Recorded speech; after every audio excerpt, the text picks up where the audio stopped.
There's a story in the Gospel of John where Jesus has taken a journey and he ends up in Samaria. Now, the Samaritans were not Jews and they were not Gentiles.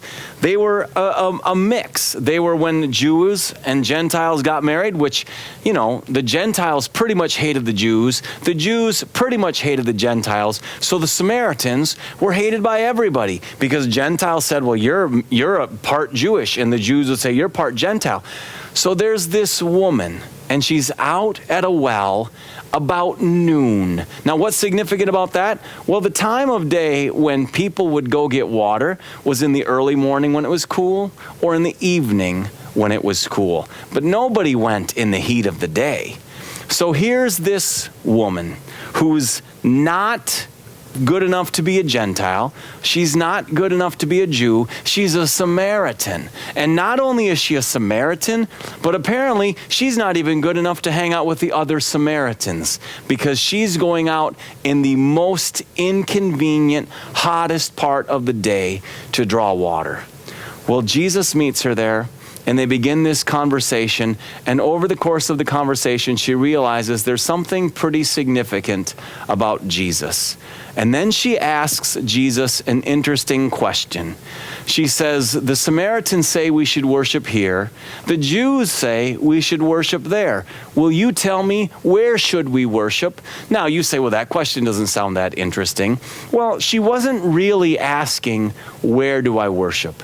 The reason she cared about where she worshiped is because she wanted to make sure she got this God thing right.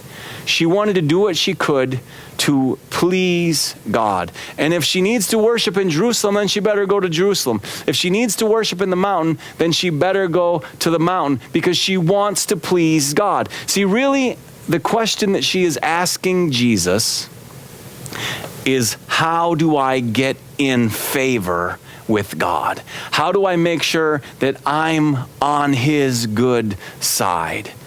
And Jesus said to her, the time is coming when they will no longer worship in Jerusalem or on this mountain. God is looking for worshipers who will worship him in spirit and in truth. And I don't know your religious backgrounds. I know that there are people who have come from all sorts of denominations. And in each of these denominations, you're kind of taught, well, this is how you get to God. Well, this is how you get to God. Well, you get to God by reciting this, or by standing, or by singing, or we sing this type of songs. And it can get awfully tiring. But if you are asking the question deep inside of you, how do I get in a right relationship with God? How do I find favor with God?